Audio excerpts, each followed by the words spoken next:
The arena's combat floor stretched 300 meters in every direction, a killing ground designed for the galaxy's most brutal tradition. Commander Zek'thar stood at the center, his forearms crossed in a display of absolute confidence. He was a Krevathi, 9 feet of scaled muscle and predatory grace, undefeated in 73 ritual combats. His reputation preceded him like a stormfront. Whispers followed him through every station, every colony, every military outpost. The hunter who never missed, the warrior who never lost. And today, he wanted to add a human to his collection of victories. Lieutenant Jade Harper walked onto the opposite platform, her boots clicking against the metallic surface with deliberate slowness. She was compact, barely 5 feet 6, with dark hair pulled back in a practical braid. Her combat suit was standard issue, nothing fancy, nothing augmented. She looked, by all accounts, completely outmatched. Perfect. The crowd in the observation decks above roared their approval. Thousands of aliens from dozens of species had gathered to watch this spectacle. Betting odds scrolled across holographic displays, overwhelmingly favoring the Krevathi champion. Some showed ratios of 50 to 1. Others didn't even bother listing the human as a viable option. Zek'thar's mandibles clicked in what his species considered a laugh.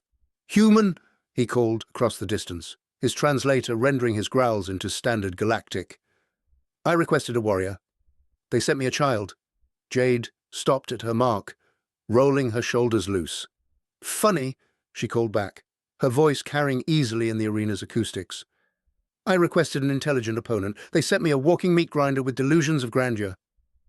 The crowd's noise shifted, surprise rippling through the alien spectators. Humans didn't usually engage in verbal sparring before combat. They certainly didn't insult Krevathi champions to their faces. Zek'thar's eyes narrowed, all 4 of them focusing on the small figure across from him. "You have spirit. I will enjoy breaking it." "You'll have to catch me first, big guy." The Arbiter, a floating sphere of ancient technology, descended between them. Its voice resonated through the space, neutral and absolute. "This combat is witnessed. Victory conditions, surrender, incapacitation, or death. The challenged may choose weapons. The challenger must accept." Zek'thar gestured magnanimously with 2 of his arms. "I am the challenger. The human may select." This was his favorite part, the psychological warfare before the violence. Most opponents chose the weapons they were most comfortable with, revealing their fighting style.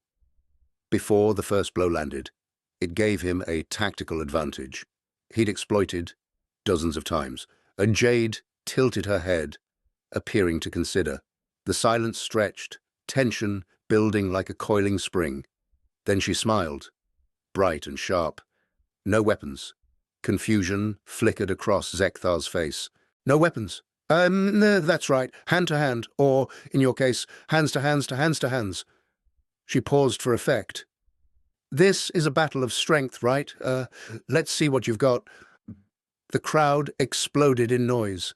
The betting odds shifted wildly.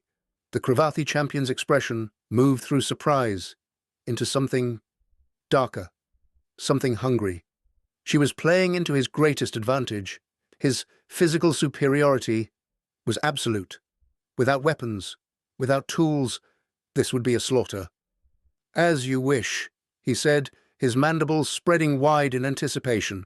The Arbiter rose higher. "Combatants ready. Begin on my mark." A pause that felt like eternity. "Mark." Zek'thar launched forward with devastating speed, closing the distance in seconds. His forearms spread wide to grapple, to crush, to dominate through pure, overwhelming force. This was how he won. Every single time. Get close, use his mass advantage, and break his opponents before they can adapt. Jade didn't move. She stood perfectly still, watching him come, her expression calm. At the last possible second, she shifted her weight, a minimal adjustment that sent Zek'thar's grasping arms past her shoulders. His momentum carried him forward, expecting resistance that never came. She dropped low, sweeping one leg through where his ankle should have been. Except she wasn't aiming for his ankle. She was aiming for the joint behind it, the knee equivalent that supported his massive frame. The strike connected with surgical precision. Zek'thar stumbled, surprise flashing across his face. No one had ever dodged his opening charge before.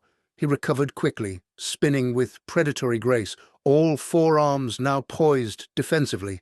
Jade had already moved, circling to his left, her steps light and measured. "You know what's funny about being the biggest, strongest thing in every room?" she asked conversationally, as if they were discussing weather patterns instead of trying to kill each other. "You never learn to be efficient." He lunged again, this time more cautiously, leading with two arms while keeping the others ready to intercept any counterattack. She ducked under the first strike, deflected the second with her forearm, and drove her knee into the exposed section of his lower abdomen where the armor plates didn't quite meet. The impact made him grunt, actual pain registering for the first time. The crowd's noise reached a fever pitch. "See, I studied you," Jade continued, dancing backward as he pressed forward with a combination of strikes that would have pulverized stone. 73 victories. Impressive. But you know what I noticed? They all end the same way. You close the distance, you grapple, you win through brute force, every single time." Her words were calculated, designed to distract as much as inform. Zek'thar snarled, feinting with his upper arms before striking with his lower ones, in a move that had caught countless opponents off guard.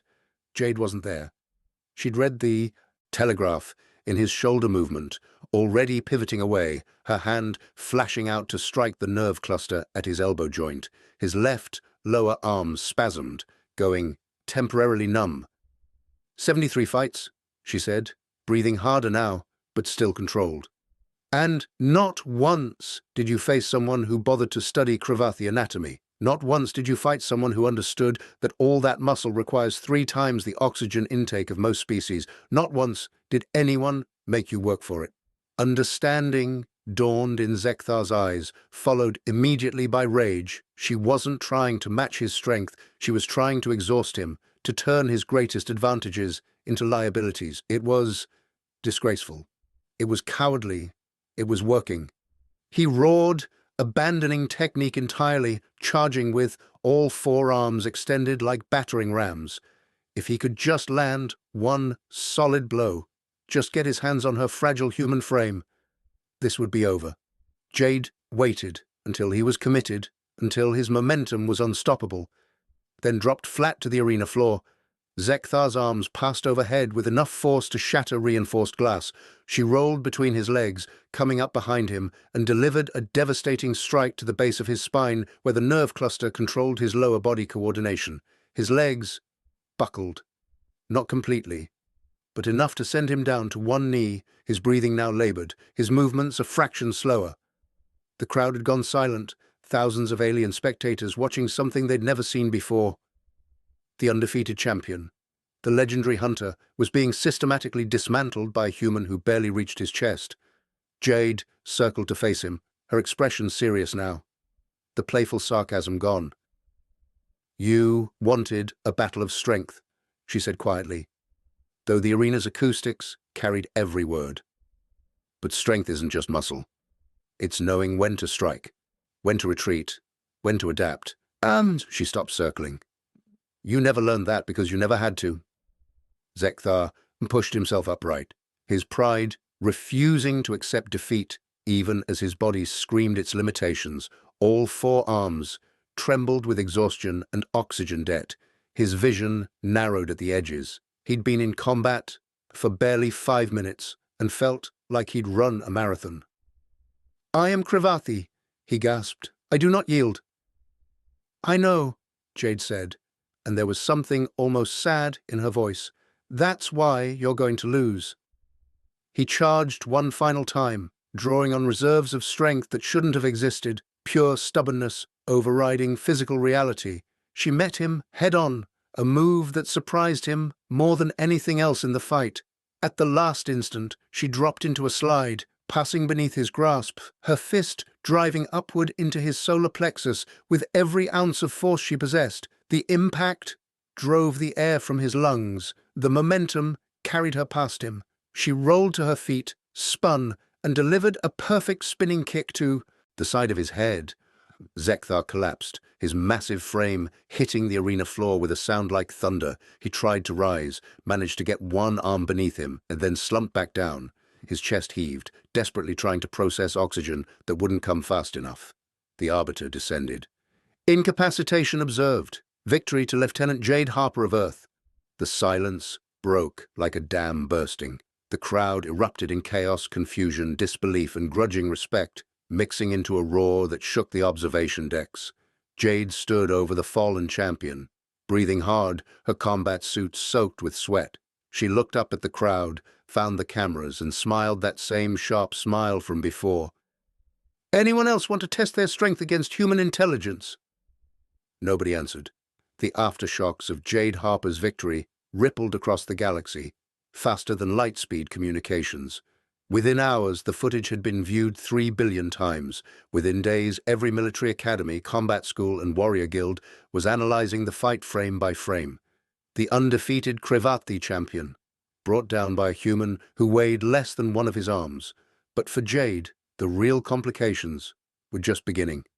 She sat in the station's medical bay, ice pack pressed against her bruised ribs, when Captain Morris entered with an expression that promised trouble.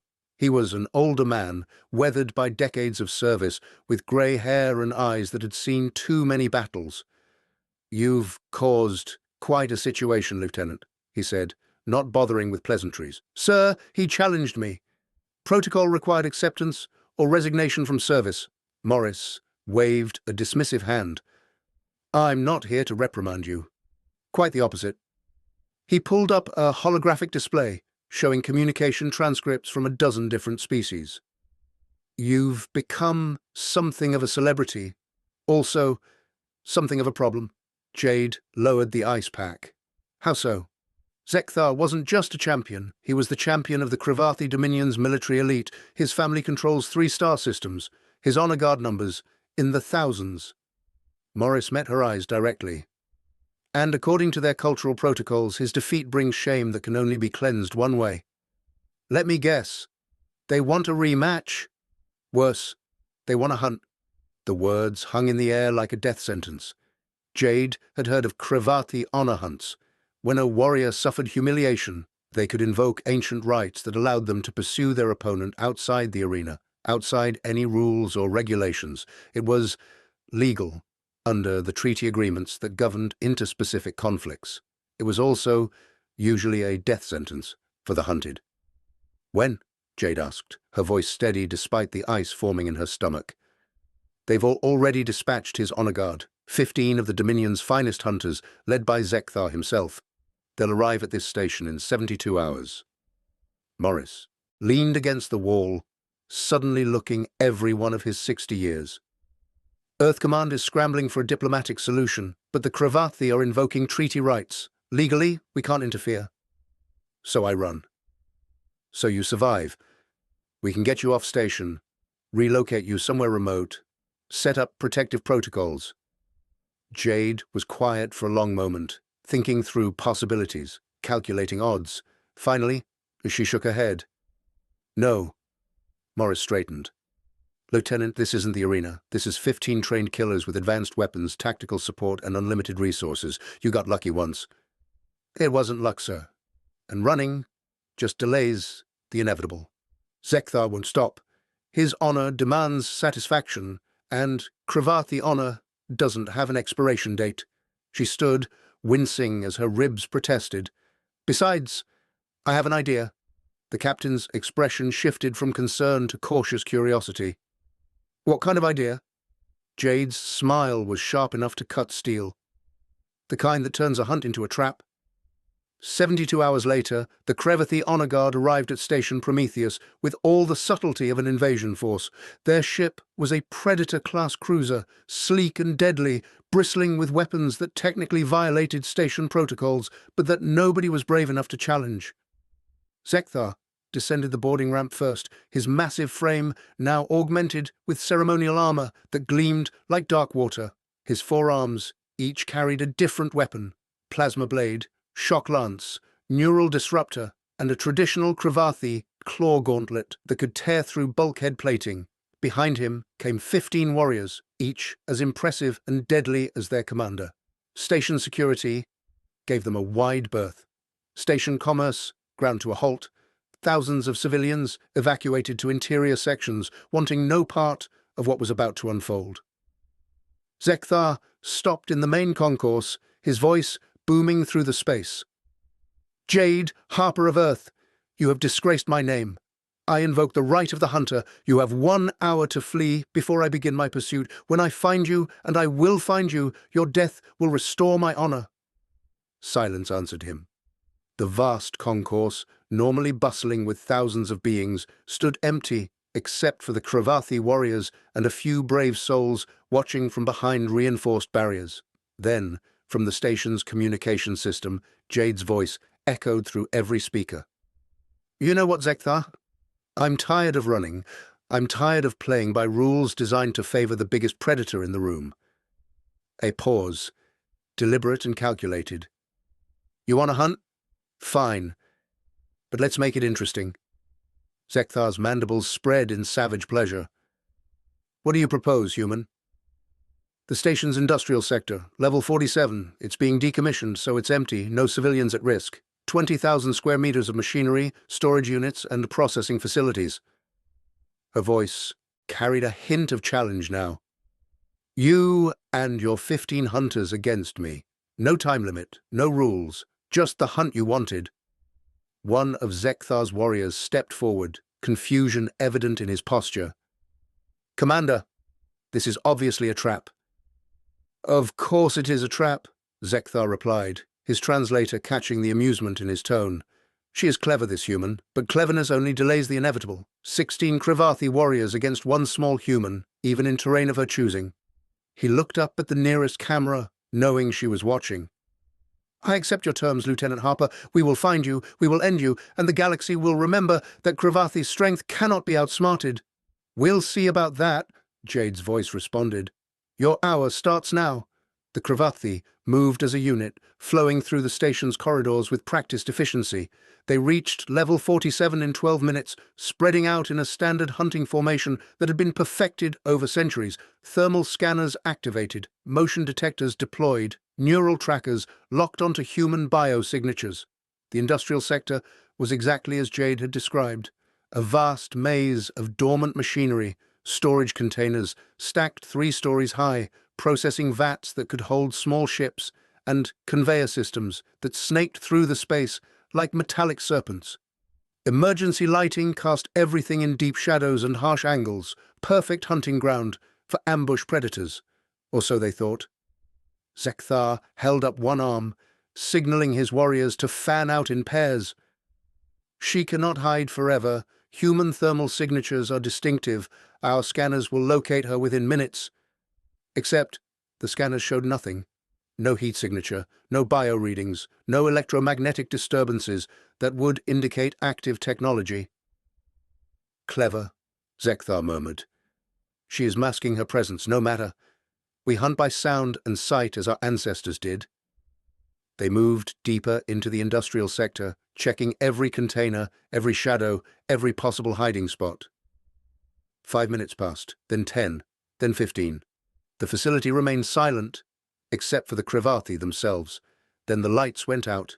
Emergency systems should have kicked in immediately, bathing everything in red backup illumination. Instead, absolute darkness fell like a curtain. 16 Krevathi warriors activated their helmet lights, beams cutting through the blackness in controlled patterns. Zek'thar's instincts screamed a warning half a second before the first trap triggered. A storage container, rigged with improvised explosives, detonated behind 2 of his warriors. The blast was controlled, calculated, designed not to breach the hull, but to create chaos. Shrapnel from deliberately weakened metal panels tore into Krevathi's armor, forcing the 2 warriors to fall back with injuries. 14 hunters remained. "Positions!" Zek'thar roared, his warriors immediately forming defensive clusters. "She is here! Find her!" Motion to the left. 3 warriors turned, weapons ready, only to discover they'd targeted a piece of machinery that Jade had rigged to move on a timer. While they were distracted, a section of conveyor belt activated beneath 2 others, carrying them into a processing vat that Jade had filled with industrial adhesive, not lethal, but utterly immobilizing. 12 hunters. "This is cowardice!" one of the warriors shouted into the darkness. "Face us with honor!" Jade's voice came from everywhere and nowhere, broadcast through the sector's intercom system. "Honor! You brought 15 warriors to hunt 1 person, and you want to lecture me about honor?" A pause. "This isn't about honor. This is about you learning the same lesson your commander learned. Strength without intelligence is just violence waiting to be outsmarted." Zek'thar snarled, firing his plasma blade in the direction of the nearest speaker. The shot went wide, hitting nothing but empty air. "Spread out, make yourselves harder targets." But spreading out was exactly what Jade wanted. She'd spent 72 hours preparing this battlefield, learning every inch, every system, every vulnerability. She'd rewired the lighting controls, repositioned machinery, created choke points and kill zones with nothing but human ingenuity and stubborn determination. 2 more warriors went down to tripwires, connected to welding torches that activated in their faces, blinding their helmet sensors. Another fell into a pit that Jade had disguised with lightweight panels, landing on foam padding that trapped rather than injured. 9 hunters. Zek'thar realized the truth with cold clarity. She wasn't trying to kill them. She was systematically removing them from the field, using their own aggression and superior numbers against them. Every trap was designed to incapacitate, to embarrass, to prove a point. "Regroup," he commanded. "Back to the entrance. We extract and reassess." But Jade had anticipated retreat as well. The pathway back was now blocked by machinery. She'd repositioned remotely, creating a maze that would take precious minutes to navigate. Minutes she used to trigger 3 more traps, dropping the number of active hunters to 6. Only then did she appear, stepping out from behind a support column 50 meters from Zek'thar's position. She wore a modified environmental suit with improvised armor plates, carried a welding torch in one hand and a magnetic grappler in the other. Not traditional weapons, but tools she'd adapted for combat. "You wanted to hunt me," she called across the distance. "Here I am." The 6 remaining warriors, including Zek'thar, charged as one coordinated unit. This was it, the moment of truth. 6 against 1, even weakened and demoralized, should have been overwhelming odds. Jade stood her ground until they were 20 meters away, then activated the grappler, latching onto a support beam above and yanking herself into the air, just as the floor beneath the charging Krevathi collapsed. Not a deep pit, just enough to tangle their legs, to slow them down, to break their formation. She swung through the darkness like some ancient Earth hero from the stories, landing on elevated machinery and immediately moving again. The welding torch flared, cutting through a support cable she'd deliberately weakened. A cargo net dropped from above, entangling 2 more warriors. 4 hunters left, including Zek'thar. The commander broke free from the group, his pride and rage overriding tactical sense. He pursued Jade through the maze of machinery with single-minded determination, his forearms propelling him forward with impressive speed. Jade led him deeper, always staying just ahead, always visible enough to maintain pursuit. She was breathing hard now, the physical toll of 72 hours of preparation and 30 minutes of constant movement catching up with her. Finally, she stopped in a circular clearing, surrounded by processing vats. Zek'thar skidded to a halt 15 meters away, his weapons raised, his eyes blazing with fury and something else. Respect, perhaps, or maybe just frustration. "No more running," she said, genuinely exhausted now. "You want to end this? Here I am." Zek'thar lowered his weapons slowly. Behind him, His 3 remaining warriors emerged from the maze, battered but functional. They formed a semicircle, trapping her against the vats. "You have fought well," Zek'thar admitted. "With cunning, with preparation, with intelligence. You have proven your point, human. But this ends now." Jade smiled, tired but triumphant. "You're right, it does end now. Not with my death, though." She pulled a small remote from her belt. "See, while you were chasing me, I was leading you exactly where I needed you. Right above the station's main power conduit." Zekthar's eyes widened in horror. "You would not dare blow a hole in the station." "Of course not. I'm not a murderer." She pressed the button. "But I absolutely would trigger every fire suppression system in this sector simultaneously. The sprinklers, activated with tremendous force, designed to combat industrial fires, dumping thousands of liters of flame-retardant foam from every direction." Within seconds, the Krevathi warriors were buried in expanding foam that hardened on contact with air, immobilizing them completely. Jade had positioned herself under the only vent she'd sealed beforehand. She stayed dry, while her enemies became living statues of industrial foam. Station security arrived 5 minutes later to find Jade sitting on a cargo container, completely exhausted, surrounded by 16 immobilized Krevathi warriors who looked more shocked than angry. Captain Morris surveyed the scene, his expression cycling through disbelief, pride, and exasperation. "Lieutenant Harper, you've just defeated an entire Krevathi honor guard using fire suppression foam and industrial equipment." "Yes, sir." She managed a weak salute. "Permission to request medical attention and about 3 days of sleep." "Granted." He paused, then added quietly, "That was the most brilliant tactical operation I've seen in 30 years of service. Completely insane. Probably violated a dozen safety protocols, but brilliant." Zek'thar, his head still free of foam, spoke with difficulty. "She has won. Twice. No Krevathi in history has suffered such defeat." He paused, his mandibles working soundlessly for a moment. "It is humbling and enlightening." Jade slid off the container, walked over to the immobilized commander, and met his eyes directly. "You're a formidable warrior, Zek'thar. Maybe the best pure fighter in the galaxy. But being the best at fighting doesn't mean being the best at winning." She turned to leave, then looked back.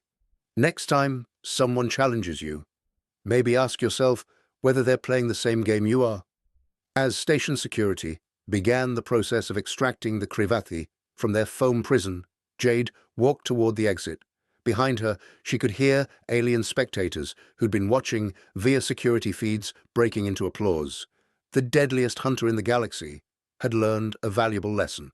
Strength could break walls, intelligence could turn those walls into fortresses, and a human who combined both. That was something the galaxy hadn't quite anticipated. Subscribe and like to my channel for more HFY sci-fi stories.